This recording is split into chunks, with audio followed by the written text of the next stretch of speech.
حضرت انس فرمایي یو درې هلکانو هغه یو ځل د پیغمبر علیه السلام د بیبیانو خواله راغله. نو دا درې هلکان چې راغلل نو دا څوک وروسته د هغې تفصیل چې دی نو علما بیانوي وي چې یو حضرت علي و رضی الله تعالی عنه د پیغمبر علیه السلام زوم دی، او بل حضرت عثمان دی رضی الله تعالی عنه دا هم د رسول الله صلی الله علیه وسلم زوم دی. بیا وروسته او یو چې دی نو هغه حضرت عبدالله بن رواحه دی رضی الله عنه. دا درې هلکان دا د رسول الله صلی الله علیه وسلم دو زمان دی او یو خوری دی. نو دی د پیغمبر علیه السلام د بیبیانو نه تپوسونه کول، خواخیان یې وي. بیا وروسته چې خواخیان یې دي تپوس یې ته کوو چې یار دا پیغمبر علیه السلام خو زمونږ سره چې په جومات کې نو دغه مونځ کوي کوم چې مونږ کوو، دغه روژه یي چې کومه مونږ نیسو.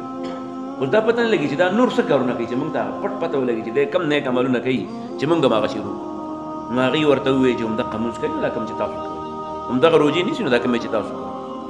نو هغې ووایي یاره دا خو پیغمبر دی او د پیغمبر خو هر لمحه چې ده نو هغه زموږ د ټولو نه بهتر ده، لهذا مونږ خپل منځ کې یو فیصله وکړو. یو ووایي یاره داسې کوو چې مونږ دا نیکي ډېره زیاته کوو. نو یو ووایي یاره د هغه واده نه و، هغه ووایي یاره زه خو به ټول عمر واده نه کوم او ایسته به بس د الله د دین په فکر کې به لګیا یم، واده به نه کوم، بس زما خو د واده نه توبه شوه. بل ووایي یاره زه خو به ټول عمر روژې نیسم ځکه د روژو ډېر ثواب دی. بل ووایي زه به ټوله شپه چې کوم دی نو بس عبادت به کوم او نفلونه به کوم، تلاوت به کوم، خوب به نه کوم.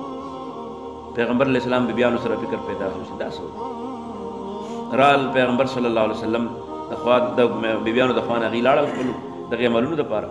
پیغمبر علیه السلام کور ته راغی، ښځې ورته وویې، بیبي ورته وویې چې نن خو پلانی علي عثمان عبدالله راغلي وو رضی الله عنهم او هغې داسې داسې خبره وکړه، دا به جایز وي که ناجایز وي؟ رسول الله صلی الله علیه وسلم جماعت ته لاړو، پاڅېدو تقریر شروع، خلک راغونډ وو. ویې لکه تا او تا دا خبره کړې ده؟ هغې وی او جي ما ویلي چې د به ټول عمر روژه نیسم، دی بل وی د به ټول عمر عبادت کوم، دی بل وی د به ډول عبادت کوم.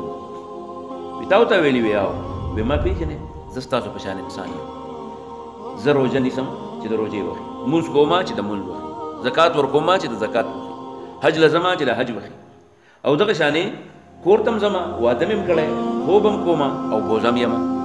نو دا د هر څیز دپاره چې انسان څومره فطرت دی څومره برداشت کولی شي، لا یکلف الله نفسا الا وسعها. الله تعالی په سړي باندې هغه کارونه مقرر کوي کوم چې د هغه د وس مطابق دي، د وس نه بعد هغه الله تعالی مطالبه له چا نه کوي. په دې وجه زموږ استاد دپاره په دې دواړو واقعاتو کې دا یو سبق شو چې موږ به د خپل ژوند په هر لمحې کې د الله تعالی د حکم او د نبي صلی الله علیه و آله وسلم د طریقې پیروي وکړو. نه به د ځان نه په دین کې نوې خبرې راوباسو، نه به ځان په زور په داسې تکلیف کې اچو چې هغه تکلیف الله تعالی زموږ دپاره عبادت نه دی ګرځولی، محمد صلی الله علیه وسلم زموږ دپاره د عبادت طریقه نه ده ګرځولی. نو په زور به ځان چې دی نو د مرۍ نه نه نیسو، د الله تعالی د رحمت امیدواران به یو او د الله حکم به د نبي صلی الله علیه وسلم